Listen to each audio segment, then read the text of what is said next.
sometimes at a really practical level, you might see a need, meet a need, and then you might see a need, find a person. Find somebody to go grab your shoulders, and then you're grabbing the shoulders of somebody else, and then build this community of friends that are doing that. And don't operate like an organization, operate like a community of really good friends, people that have some skin in the game.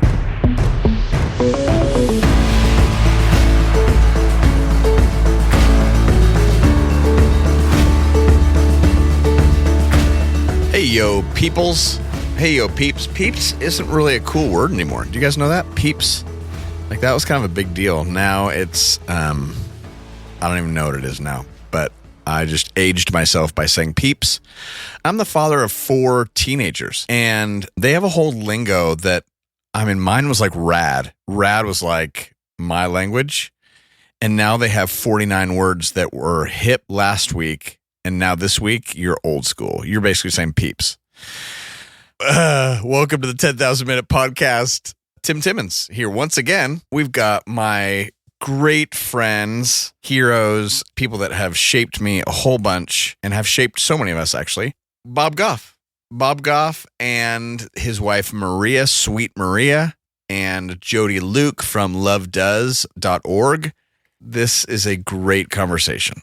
There's stuff to learn here, from work relationships to what's it look like to actually follow the way of Jesus, which we think is like doing our Bible studies and stuff. But it's just fascinating how God in all the Old Testament's kind of like, man, I don't really need your awesome songs and your awesomeness. What I need for you to do is to love the vulnerable, to care for the widows, to care for the people that can't do it for themselves.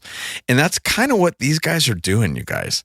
So this is a podcast, 10,000 minutes. There are 10,080 minutes in a week.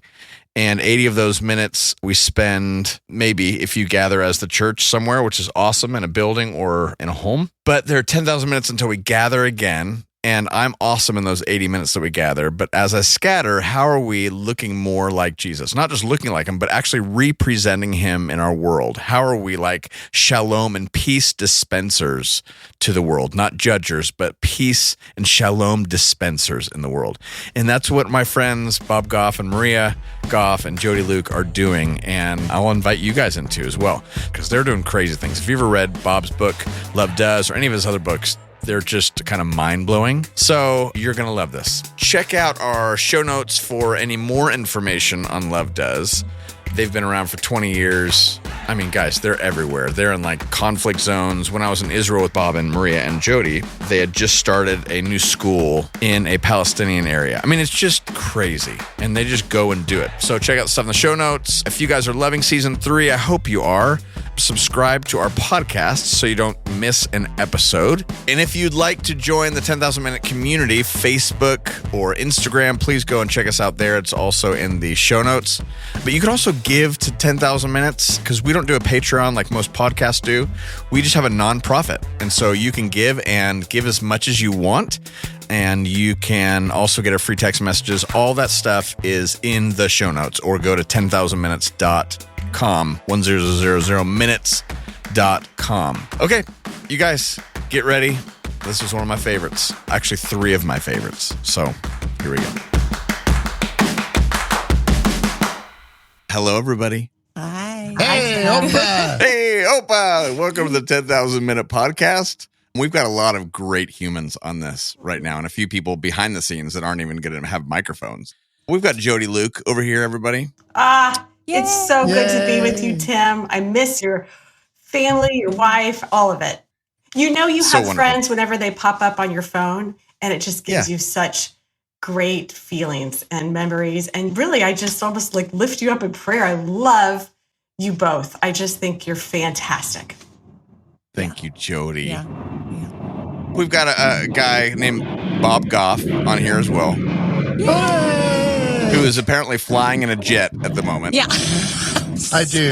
That's my afterburners. I have those on. I carry a sound machine with me just to drown out my own voice. It just becomes so monotonous over time.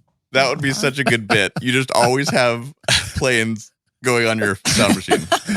It helps me maintain confidentiality in my conversations because I have that sound going nobody can overhear. It's a CIA hack. It's just I hold over from my older job. As a CIA agent. Lawyer. I can't talk about it. And then we have a real special guest. We've got Sweet Maria Goff on here. Thanks for letting me crash the party, you guys. Totally. This is like the joy of joys. This is a happy reunion right here. Yes. So everybody, we got to go to Israel together. We got to experience so much beautiful rocks over there. But more, we got to experience each other and love each other and learn about each other and be encouraged by each other. That was such a huge gift. And then we were about to go on the 7th together, or on the 8th, and everything happened in the Holy Land on the 7th. So sad about that, but we'll go again. Yeah. I was over there a week and a half ago, and it was so interesting to be up there during this time. There's so much tension in the Golan Heights. And just give a little background. Like, you just went with a few people and took a film crew, right? Yeah. So we have a school. Jody does everything with Love Does. And among the things she does is she started a school in Cana in Galilee. Yep. So we were with staff there and the kids. And it's really neat. There's Muslim kids and Jewish kids and Christian kids and Arab kids and Palestinian kids. Yeah. And it was actually, we're celebrating the 1 year of when Jody got this school kicked off. And so our Muslim kids are observing Ramadan. Right. And so they called in advance the parents to say, we're going to have a cake. Would that be okay? And we can send it home in boxes and all that, where you could eat it at night. And it was so cute that the kids, when they got there, they all called their parents to say, can we break the fast? And the parents are like, go ahead. Oh, that's cool. But it was just reminding me of the hope that is present, even in very difficult, challenging times. Yes. Okay, so Love Does. I love Love Does for so many reasons. Partly just because I love what Love does. Mm-hmm. And the other part is I just love you guys so much. You three are just such beautiful humans, and your whole team, your whole crew are just beautiful humans actually putting the heart of Jesus into practice, into the world. I want you to give us just a little bit of a background on how Love Does came to be. Really actually came to be when Jody took over. Yeah. Right. We were limping along right. before then. No. It started maybe 25 years ago in India. I was a lawyer at the time, and I had applied to all these really neat organizations that are out there that are doing neat things. I said, I can volunteer. I can do, how could I do something more useful than I'm doing just in the marketplace? And each of them wisely said no. Thanks, no thanks. So I get that. So it happens all the time, even with Love Does. There's people who say, how can I help? We try our best to find ways to fit people in, to make things happen, because I remember how important that was to me. But because I didn't have any takers, I just started. Sweet Maria and I just kind of stacked hands. We'd made a couple little people together, and then we just decided I was going to spend time elsewhere. Can we talk about making little people? Yes, that was really great guests on here. We've had a few sex talks, so I think this would be a great talk. I think we should have hoodies made out that says "Make People." Yes. So the original landing place was India. Interestingly, the first hire, if you will, for Love Does is a guy who's still working for us in India 25 years later. So people don't tend to leave. It's been so neat to let people with their gifting just come. This feels like this big, well-engineered now conga line that's gotten together. You can just grab the shoulders of the person in front of you and say, Opa, and off to go. A book came out with that name, Love Does. Right. It started a school in Uganda. And under my leadership, with 400,000 or 500,000 children out of school, we managed to have 9 children in my school. We now have 1,500 children in the school. And then, Jody, you know the story. I started groveling, asking if you would come and take over this thing a long time ago. And credit to some other people that came in as executive directors and people in country directors. These are all the heartbeat of these people, and their fingerprints have made this thing, set the stage for the really neat things that are happening right now. But then Jody really kind of took over after the Uganda piece. And then I think the next one was Somalia, and then Iraq and Afghanistan and Congo and Dominican. And I think there's 13 different countries. Jody, you know better than I do all the places where you're doing stuff. Jody, give a little background for you. Like, why are you on this podcast? Why I get to be on this podcast. So Love Does cares for the vulnerable, fights for human rights, and provides education in conflict zones. And I knew Bob and Maria 20 plus years ago, back in the 90s. That's when you start to feel super old. And now we're in 14. You were like 4. Exactly. Yes. Completely. That's so cool. Now we're in 14 countries and we've done all this stuff domestically, but we're pretty aggressive on the doing part. And, a lot of people can say what they believe, but it's really what you do that matters. A lot of people talk about, it's the thought that counts. And I always want to say, is it really though? Because if you don't do anything with it, whoever knows? And we're not doing it to prove something to somebody or to earn anything. I think in the Love Does community, there's a lot of people where faith is important to them. And to have an opportunity to then put your faith in action and what that looks like. And there's really something special that happens there. I think of in Timothy where it just talks about the Bible being God-breathed and for teaching and for correcting and for encouraging, but it's so that it can enrich you to do good works. And it's really been a privilege to see the vast community come together to start schools and all over the world, to safe houses, prison programs, food programs. We have a single mom home. Maria's been integrally involved in that. And it's been a really cool number of years. It's been, I think, 12 or 13 years with Love Does and about 3 as executive director. And we have just blown up. And I think the world is waiting for it. The world is waiting to find ways to practically work out their faith in a really beautiful way. And it's happening. Mm-hmm. I love that. In some ways, I think of a lot of what we do, Tim, is like the concierge in the lobby of a hotel, that there's this community of people and some people that their heart beats for how do we help people? How do we do that?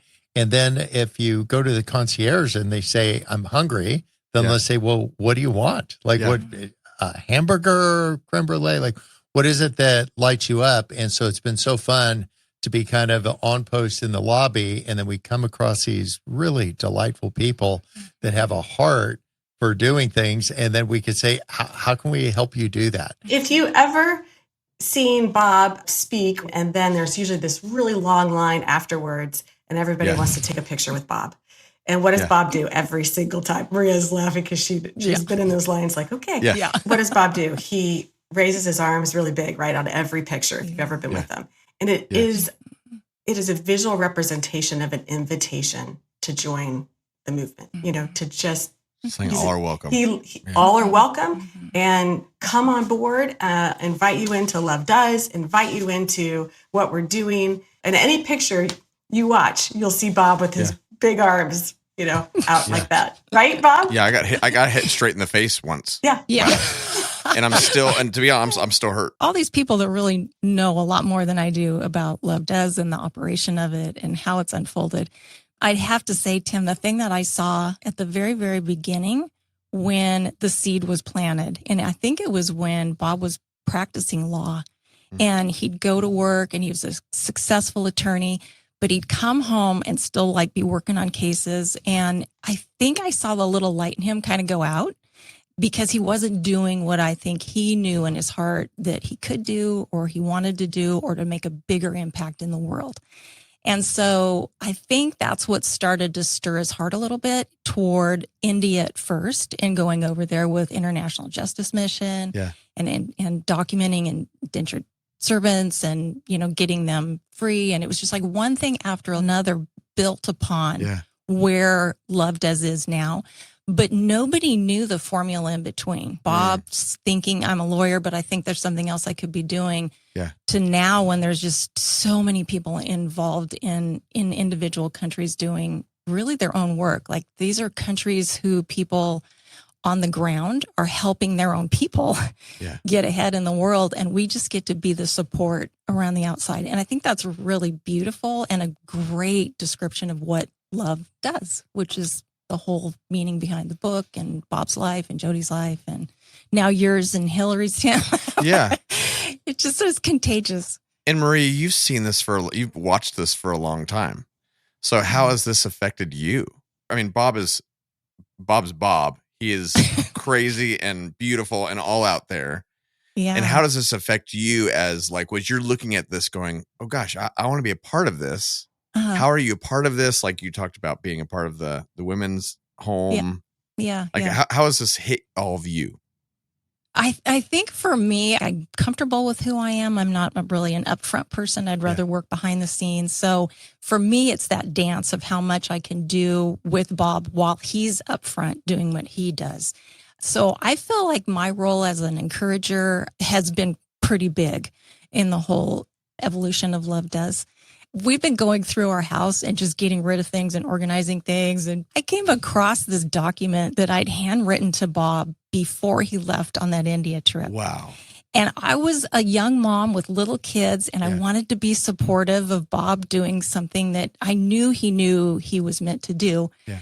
But the reality of that is that it scared me. I was fearful that my husband might not come back. And here I am at home, happy to be behind the scenes, raising our little kids. But I'm like, if something happened for you, can you please do these 10 things? So, or more if you need to, so that I'm equipped to carry on should you not go back. I mean, that was my bottom line, and the fear of that I had is, how do I continue on if he's not here to do it? So we found that and laughed. Some legit requests, like, you know. Like what? I don't know if I can go into it. It's like financial stuff, like all of our bank accounts, all of the savings accounts, disputes he was involved in. Right.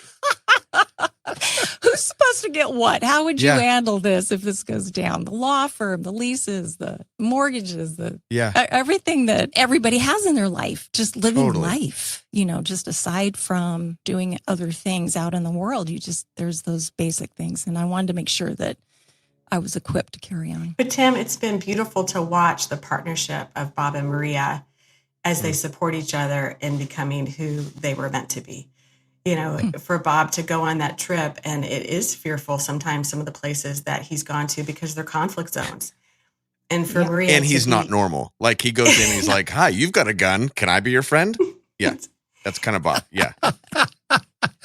I remember being in Mogadishu when we were trying to get stuff started there, and we walked into this hotel, and there's, eating place down on the bottom floor. It was kind of like, in Star Wars, the bar where all the crazy people were at. Amazing music.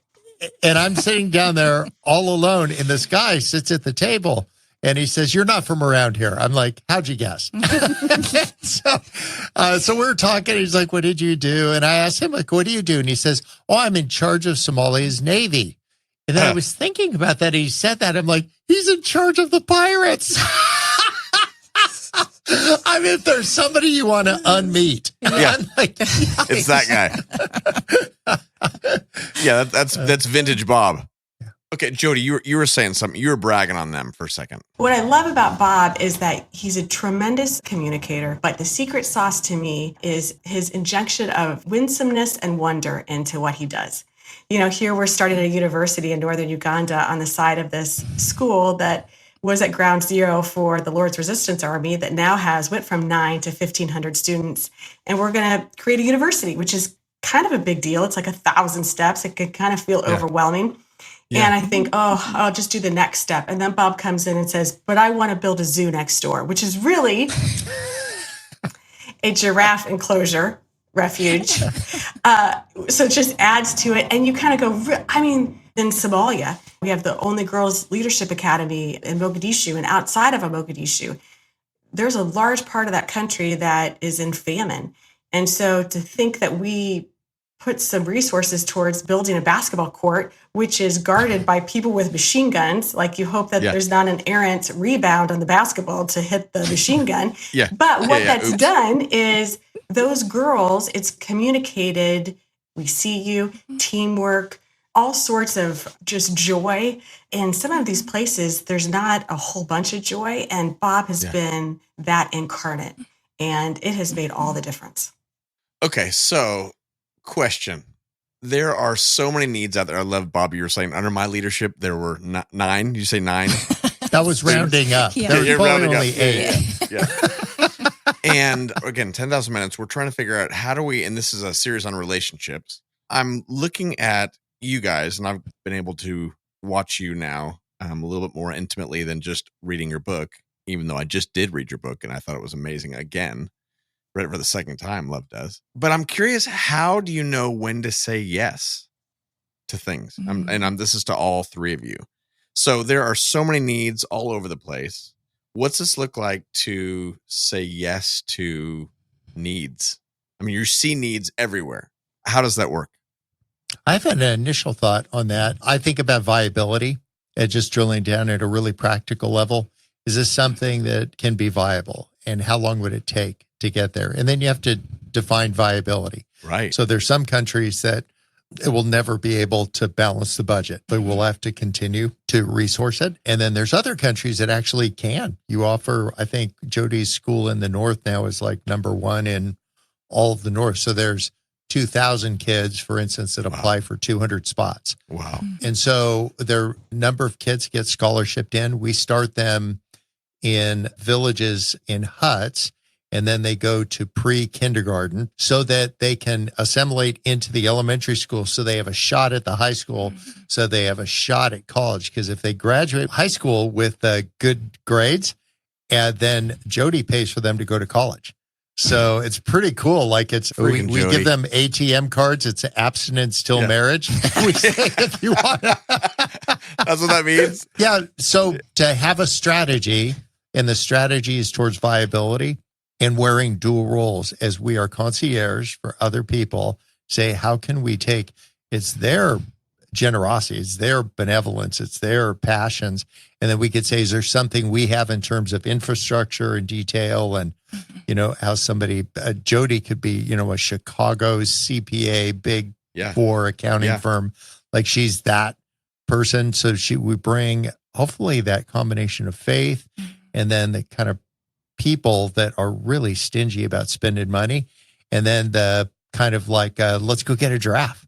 That we can do that, and we could prove this is how we'll make it viable. This is how it will work and carry its own weight over time. Mm-hmm. That it's easy to say yes if you use that as your filter for everything. And then there's times, Tim, where we're trying to teach Bob how to say no. Yeah, I mean that's honestly one of my questions, and I'm so happy, Maria, you're on here, and Jody, you're on here, because that's Bob put his number in the back of his book. I mean, who does that? How dumb is that? Right? Tim, he says yes to everything. Seriously. He really does. He really does. I mean, Maria and I could both attest to that, where we hear him go, yeah. That was a softball question to him, Tim. Now, do you want to know the real deal? Totally. I'm cutting his whole part out. He's actually not even in the podcast, which is the best part. Yeah. It's learning how to say no. He does, but he often talks about, you unleash 10 ponies in the race, and only a couple will cross the finish line. So he really does cast a wide net, and that has been the privilege and the opportunity to work alongside both of them. I mean, I look at Maria with her Oaks sweatshirt on, I mean. Representing. Yeah, you are. I mean, but they built this entire retreat center out of San Diego. And I remember Bob walking to my office and saying, hey, we're going to do this. And I was like, all right, is it? Okay, we'll see. Because there's lots of it. And then it crossed the finish line. And it's become this really remarkable place for all sorts of people to go and be encouraged in their faith, heal, dream. Yeah, I got to bring my cancer survivor retreat there. Right. So beautiful. Yeah. So that's just another idea that happened. Yes. And it's just one of them that went out. Were there 20 other ones that went out as well? 20 other ideas and thoughts? Yeah, there's ideas that didn't work out great. Sometimes you can get this impression that you just go from one lily pad and then you fall into a bunch of 4-leaf clovers, and then something else happened. And I think you have a really practical. I was just thinking back just recently with this trip that we were all going to go on to the Holy Land, and it was unfortunately canceled. And, probably the thing that I saw Bob do on the front lines is pivoting and saying, well, if we can't bring 200 people there, how could we bring the Holy Land to them? And so he gathered all of the right people together to go over and film in really beautiful places. And saying yes is just like, if you're born with that ability to do that without a filter or a fear of failing, then you can get a lot accomplished. But if something doesn't go right, like it doesn't always go right, then you need to know. I think I've seen Bob not let that take him out from doing the next great thing, but pivoting maybe and adjusting what the dream was. Bob, do you have fear? Are you No. one of those guys that climbs El Capitan? Yeah, I think maybe the metrics that I use to measure success are perhaps skewed in a bias towards trying. So that idea of fail trying, don't fail watching. No matter who's listening to this, God has dropped people into your life, and you need to have your head on a swivel and identify a Jody or a Stephanie who's like out of the camera, but making everything, literally making all the levers work to do. So you find these really capable, go for it people, and then say, how can we accomplish this together? And among the capable, go for it people aren't just people that are blowing sunshine at you, that they'll just say really realistically, great. And if they hear me say it, 3 times, then they'll say, it must be for real. I think if you asked Jody, you'd say, is this just Bob musing about something? But Right. about the 4th or 5th time, she's like, oh, you actually want to do this? Then let's get serious about it. I think I heard Maria say the fear of failure. Bob has talked about fear being the thief of joy. There is not a huge fear of failure with Bob, but even more so, those that have failed are sometimes some of the most potential-filled people. And we see that nowhere more powerfully than at San Quentin, which is this prison in Northern California. Those are all people that have failed, right? Yep. And yet we've seen some absolutely jaw-dropping, meaningful, emotional, touching things that the guys have done there. I was so moved by both of you, Jody, watching your passion for these guys. I mean, this group of guys. So I go in there, I'm just the dork with a guitar that walks in and gets to sing and do stuff. But Jody and her team, you're sponsoring them to go back to school. You're like giving them books. So through Love Does is paying for them to what? We have a scholarship application and they can be a part of that. So we award 4 scholarships every year so that they can further their education. And AA is free, but a bachelor's is cost prohibitive. And some of these guys are going to get out. And what I love about our Dream Big program that we've been doing now for a number of years is that we have a 0% recidivism rate. So, which that's a big word. I know what it means, but it means that they're not reoffending, which is huge. And part of that is having education. Part of that is having purpose. Part of that is really thinking through some of the reasons and whys of how they got to where they are. And there's some really unique programs that are happening at San Quentin specifically that are allowing that to happen. And so then you come in and you bless them with your music. And yeah, again, I get to go in and be kind of like rock star guy and do the thing. But these guys are in there. I mean, how many times are you there? Every few weeks? Yeah, every couple of months. Well, what was so cool too is, Bob, you remember we got to cater a meal. And I think we've done Subway, which then they were like, is there any way we can have a cookie? And we had ribs one time. And I think you said, hey, when was the last time somebody had Subway? It was like 5 years, 10 years, 20 years. One guy was It was like 30, 40 years. I was like, was Subway even around? And it was. Yeah. Yeah, I think he got the first foot long from Subways. And then to see these guys light up, it was like that scene in Shawshank Redemption where they're putting the new roof on the building and drinking a beer. Somebody gets them, a 6-pack of suds. And they were just, it was in that moment, they were free. There's a guy named Kevin that was released from San Quentin that had been in the class. And he moved to Los Angeles. When you are an offender, then you're released back to the place where the offense occurred. So you don't want to Monterey doesn't want you to ship them there if they don't have a connection to it.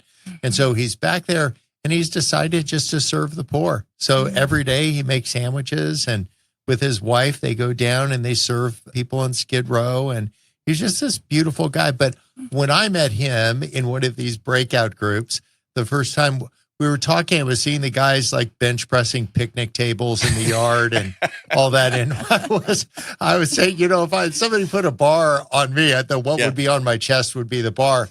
And the question was, we went around is what's on your chest? Like, what do you need to get off your chest? And so each person went around and said something. I remember Kevin saying, I've been in here for 20 years and telling people I didn't do it.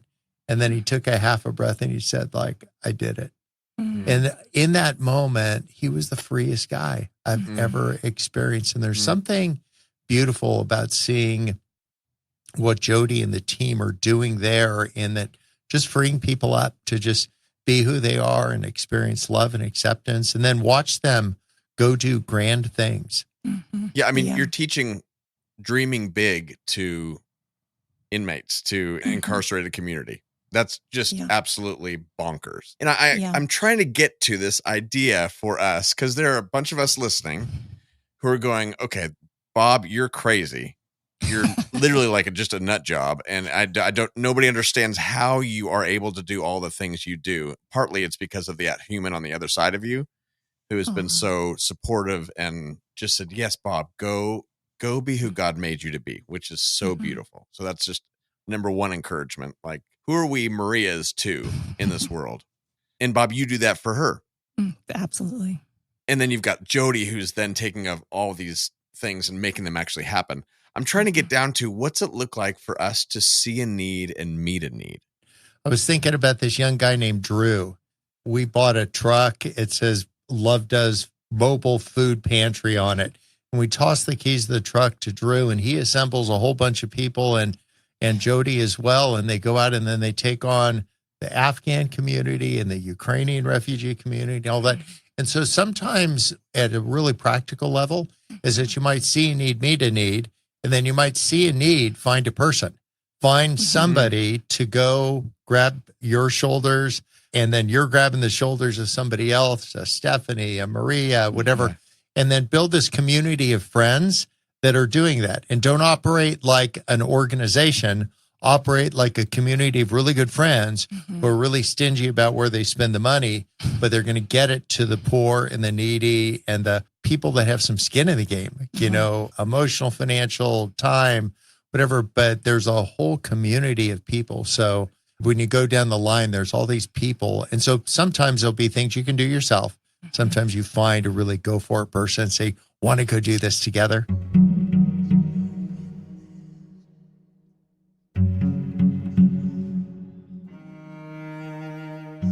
Okay, so here's a bit of a takeaway from this. One could say, man, Bob Goff is doing big things with Love Does. But I think in reality, we're saying Bob and Jody and Maria and their whole team are doing beautiful things with Jesus, with Love Does. Needs all around the world are being met because they've chosen to work as a team, as a community ready to like take action. But it's not just the one person doing something. And often I think about seeing a need and meeting it, which is so important. We need to do that. But what I love about this is the relational necessity. It's like community at work doing something instead of just me. So what would it look like for us to join other people as we see a need and we meet it?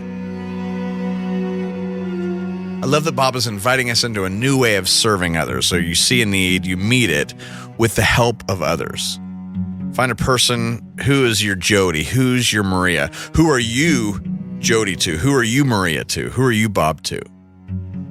I've mentioned this before, but these practices we share every week are meant to be practiced and experienced with others. So we can do them ourselves. That's great. But remember, the whole point, actually the biblical point of us practicing the way of Jesus is not for our benefit, but it's for the benefit of others.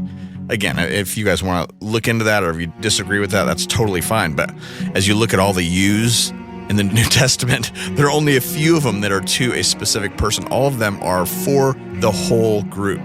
The fruit of the Spirit is not for me. It's being made in me through the Spirit as I walk in step with the Spirit, but it's for the sake of the others. Love God and love others. That's one whole command put together. So what does this look like to do this with other people? My ultimate hope is that we would all become this community who practices the love of God with God for the sake of the other. So who else can you partner with besides Jesus to dream big this week? I mean, why not? What's the harm? The upside is crazy. Start small and let us know how that goes, by the way.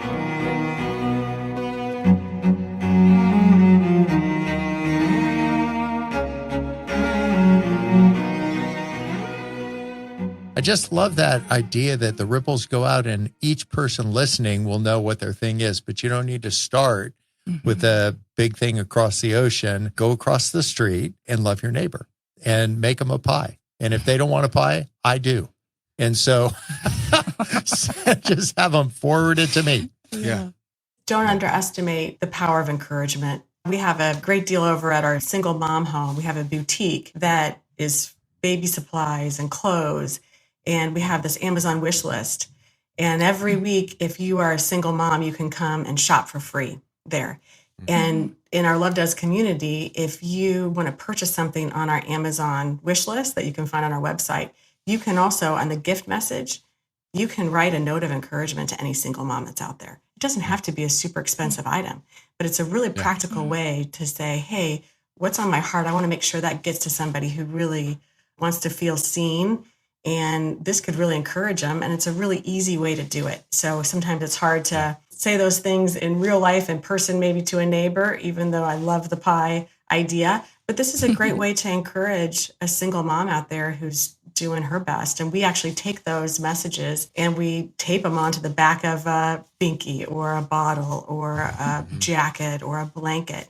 And so when those moms are walking through, they collect a whole bunch of goods and have a whole bunch of messages that they feel like they're being seen and encouraged. I remember Maria describing what she does, and she said that she curates our family. And so I think if you're listening to this, if there's something that Jody or Tim said that made sense, to say, how can I curate my life more? And then as you curate those things, to say, you know what, I think there's some room, or there's this person that I want to include in that, or very much like a concierge, to say, how can I help? And then there's these amazing people that have either succeeded in business or some other way they want to share, and to say, is there a way I could be helpful? Can I carry your bags? I love that. Yeah. Okay, another question that begs to be answered is, there are a bunch of people too that feel like they are so tired because all they do is serve everybody else. What does a no look like as we're looking for and seeing needs everywhere? Bob, when you're getting a call, do you answer it every time? When is there like I can't answer it right now? When somebody calls and says, I really want to start something, and you're like, nope, this is not the time. Or when you see a need somewhere, is there a no? Is there I can't do that right now, just to protect me and to my people? How does that work? Yeah, I think I'm learning a lot from Maria and other knowledgeable people about some self-care and some, we actually had in the backyard a little mini intervention where everybody in the room here is laughing because they were part of the intervention. And they got out the big board and then said, so if you have people that love you, they can say, hey, I know you love doing everything and I know you love your family. So how can we do both? How can we say yes to the right things? And I found then personally to say, I don't have as much time as I wish I had to, whatever. So if I get an email or an invitation, to just be grateful that you even came to mind, like that somebody even thought about including you. And then to just say, I just don't have as much time as I wish I had to, because I do like saying yes to things, but then you might not be any good to anybody. Or I'd let down Maria, because remember there was one point that was so hard that Maria is working so tirelessly with all these little kiddos and everything we tried to create and trying to support all that. And then I realized that, do you remember that time where you said they just don't feel picked right now? Like that just makes me sad even saying that. But sometimes you can be yippee skippy and the balloon dude and all that. But if you do that in a way that doesn't make the people that you love feel picked, then it's good to just slow it down, have some trusted people around you to come around to just say it's attainable. Like you can pick lots of great things and pick your family and your kids and your grandkids.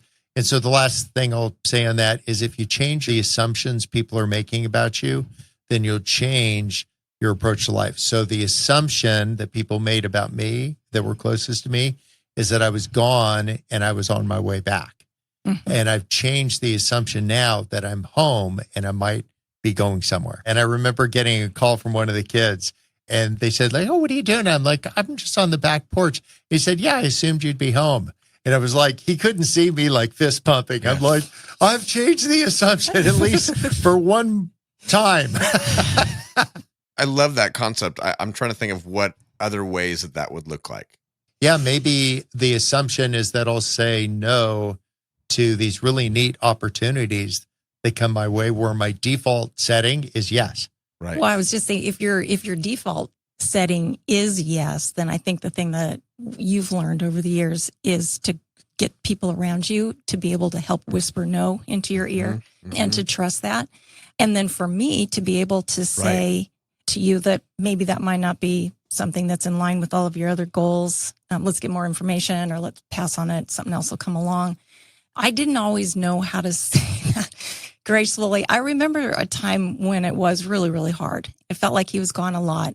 Yeah. And I was with the 3 kids, like they're like 2, 4, and 6, or, they're just very close in age. And I went to a store and they had sold all kinds of commercial signs like bathroom, no parking, whatever. They had a help wanted sign, which they used back in the days. Now it's like all online, but they had like a traditional help wanted sign.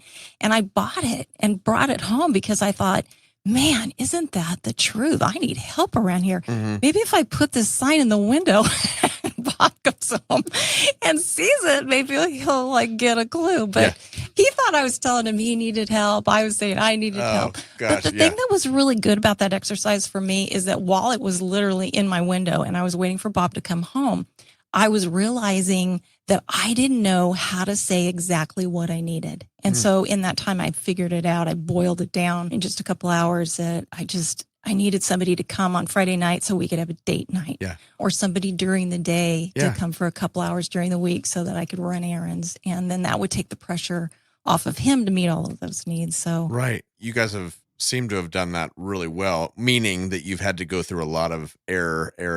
This didn't work. This isn't working. This isn't working. This isn't working. Yeah. To have the curiosity and the intentionality to actually push through and get to a place where it's like, okay, we're in the process still of making this work. Yeah. And then find some trusted friendships that are transcendent. You can actually talk about the things that matter a lot and the difficulties and rub. And then you can invite everybody in, like the people that I get the privilege of working with are the people that Maria are closest with. And so there's just something really beautiful about doing that, having a shared experience. But that idea of being one doesn't mean being the same. Like oneness doesn't mean sameness. So Jody, very different gift set than me, thankfully. Stephanie, a different gift set. Maria, a different gift set. And that somehow we've found a way to harmonize those. What's the somehow? I mean, this could be a whole nother podcast, but that somehow is a very special somehow.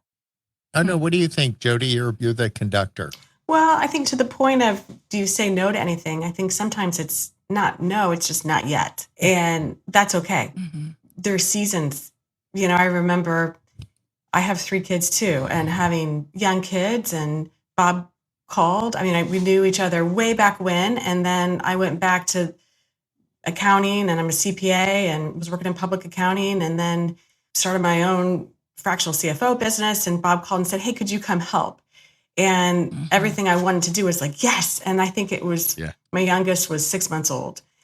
I remember he sent me over a huge list of something. And I remember calling. I don't remember, we haven't even talked about this much, Bob. And I was like, I don't think I could do it. Like, it was too much. Sometimes you have to hope that comes back around. And it did. It was about 2 years later, called again and said, hey, I need help. And I was like, yes, this is it. So sometimes it's a no, and sometimes it's just a not yet. I really wanted to be in the space of helping. And so I reached out to the Red Cross and I said, I'm going to do disaster relief. And I'm going to go when there's a tornado and just be in that space. And they said, great, when can you do orientation? And they were asking me, and I was like, oh, I can't do that. I can't do that. I can't do that. And they said, just respectfully, it just seems like this might not be the time. If you can't do like an orientation, you probably can't go away for 3 weeks to help in disaster relief, which then they were right. And so it's not that was a no forever. It was just a not yet. So to find people that instead of saying, here's 5 reasons why it's not happening, to say, here are some perceived impediments. In other words, we're not even going to dignify them by calling them actual impediments. But my perception is this might be an impediment. And then you either overcome them or you don't. But what I found is assembling a group of people, being married to one that says, I think we could make that happen. And then I'm thinking, how is that viable? Some people think they're being helpful by always popping the balloon. And other people think they're helpful by always like kind of helping you blow up more balloons. And Maria nailed it. She said, you're the balloon, I'm the string. Mhm. So find people that identify what's their role and what's their desired role, and then live into that. Mm-hmm. Yeah, So I used to think too when we got married or we're going to get married, I kept hearing the two will become one. I kept thinking, great, like we'll become me then. Like I know how to do that. I vote we become me. But of course, that's not the plan. That's not, that's not marriage. And so as far as what is it like here with a team of people, it's just like that. We're not all one person. We're not all Bob or Jody or Stephanie or whoever. We get to be more like Jesus, like making that a personal commitment for ourselves, that we don't need to be exactly like each other, but if we just focus every day on how do we grow closer to Jesus or be more like Jesus, then we can celebrate each other's strengths and weaknesses. We were laughing this morning about Maria walking down to the dock with me. I got on a 35-foot boat and I was going to sail to Hawaii with a couple other guys that didn't know how to sail.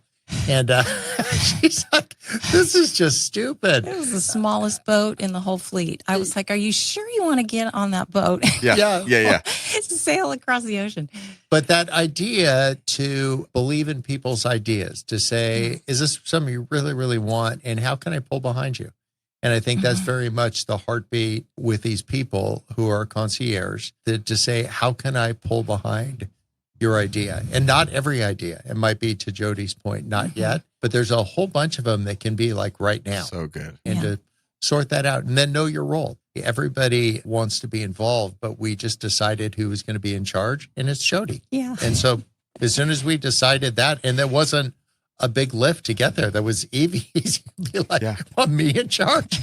Or do we want to find somebody who really knows what they're doing? So simple. And in leadership, to do those things, find people that you trust, and then say, hey, listen, you point the direction, we're going that direction.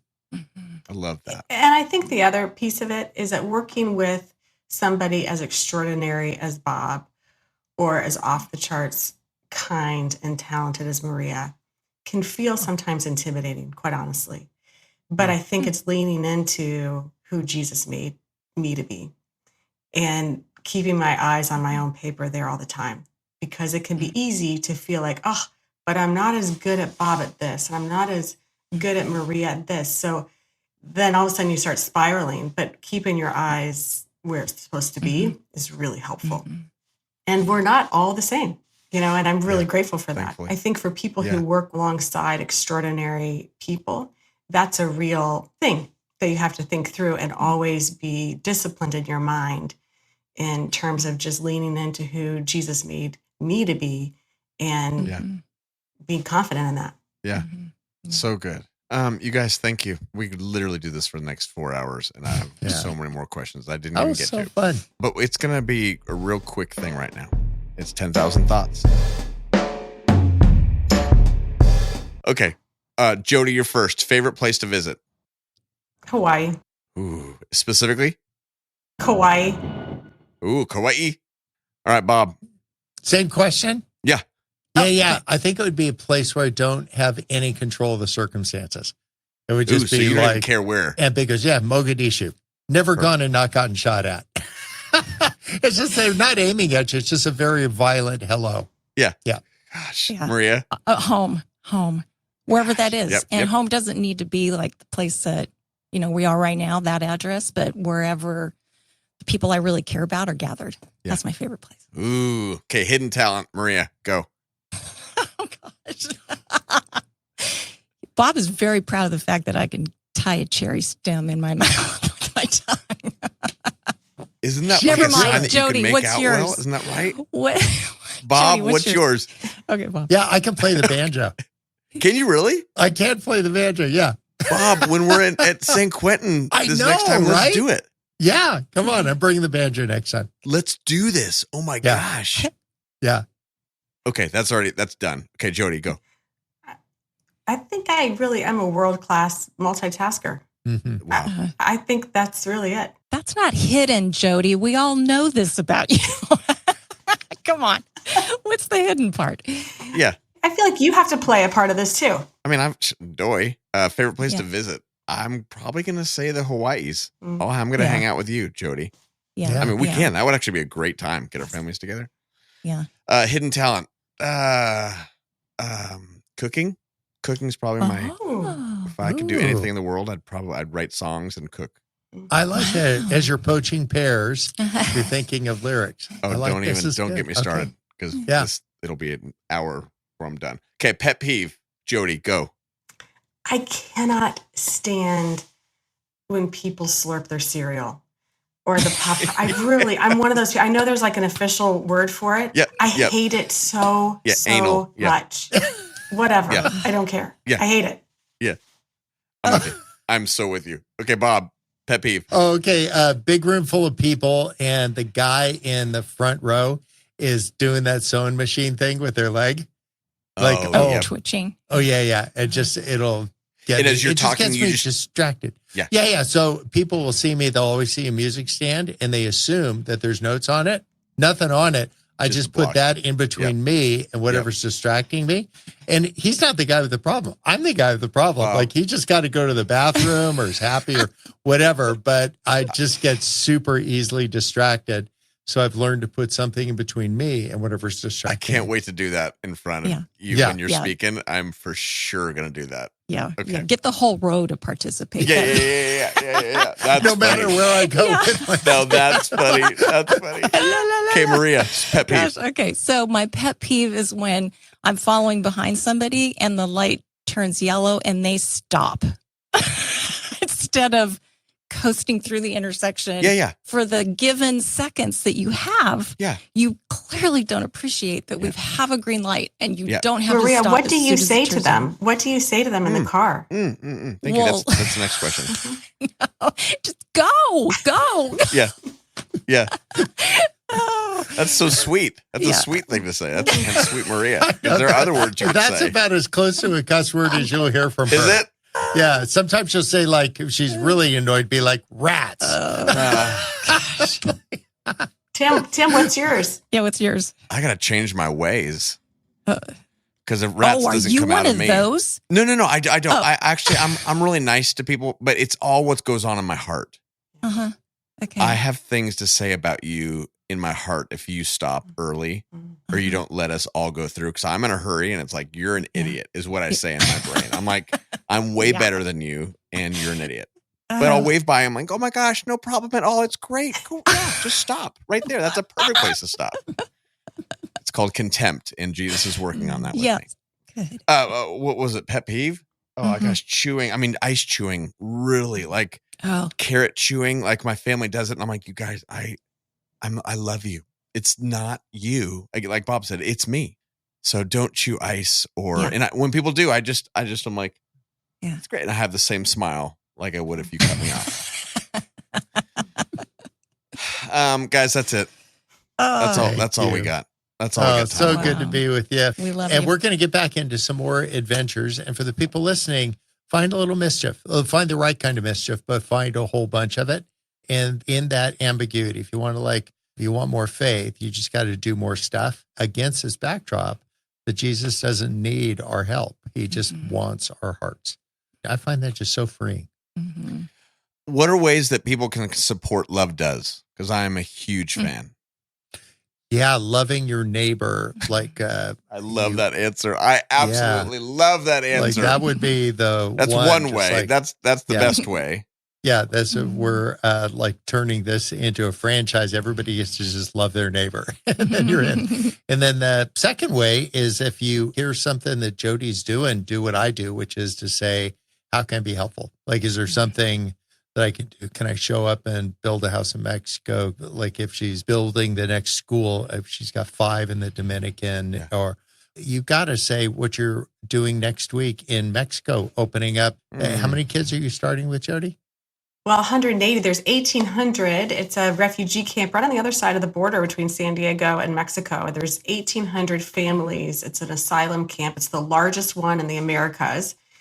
And we evidently have the only official school at a refugee camp. And so we did a soft launch last week. We're officially opening next month, but there's all this Mexican media there because what happens is that these are families that are trying to seek asylum, and then they'll cross over to the U.S.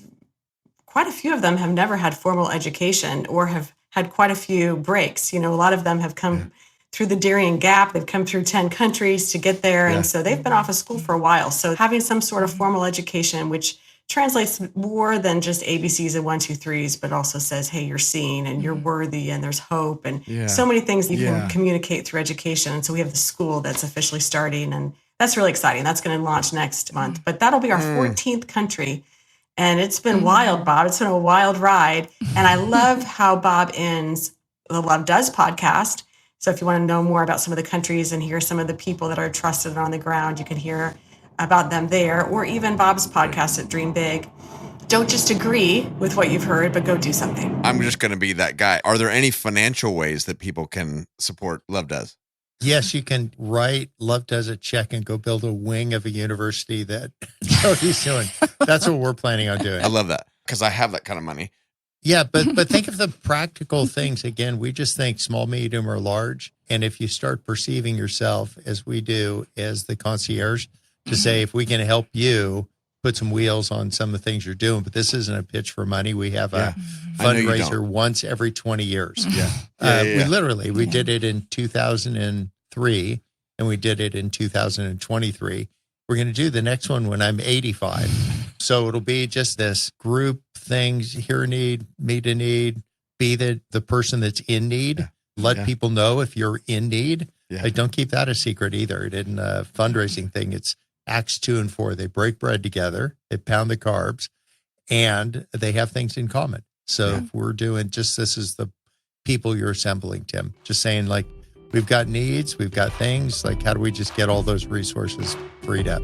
Well, I mean, I still have not gotten an answer. You can also go to our website, lovedoes.org, or follow us on Instagram and all the social media. And there you can kind of see the latest of what we're doing. There's our greatest needs are on the website. Or reach out to me, Jody at lovedoes.org. I'm happy to talk and share and all that. And what's your phone number, Jody? Hey. Sure. My cryptic email is bobgoff@bobgoff.com. See what I did there? Yeah. We love you, buddy. Yeah. Thanks for having us on. So this much. is great fun.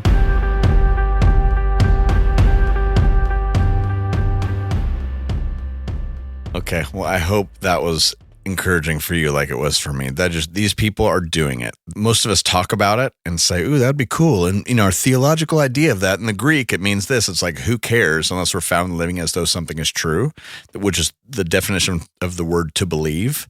So when we say we believe in Jesus, that means to be found living as though this is true, that we have this in us. And now this is our invitation to be the representatives of Jesus. I love it. So some of my bullet points, just as I went back through this, and I'm going, gosh, that is so profound. I could say this all day long, but to actually say it with them in mind is beautiful. So putting faith into action is a key focus of Love Does. I mean, it's literally like putting it into action. It's not just talking about it. So I love that, and I'm challenged by that. The other one is championing each other in relationships is a beautiful thing that can bring encouragement and support. How are we coming around each other? If somebody else has this dream, how are we encouraging each other to do good things in the world? I mean, if we are shalom and hope dispensers, this is what we get to do together. It's way more fun to do it together than by ourselves. The third thing was dreaming big and taking small steps can lead to significant impact and positive change. I think I see these things and I see what Bob does, and I know him so well, and I'm always like, how does one do this? But it's really these small steps, just a little seed of something, and he's kind of saying, Jesus, what do you want to do? And letting Jesus open doors, and then he's just walking through them.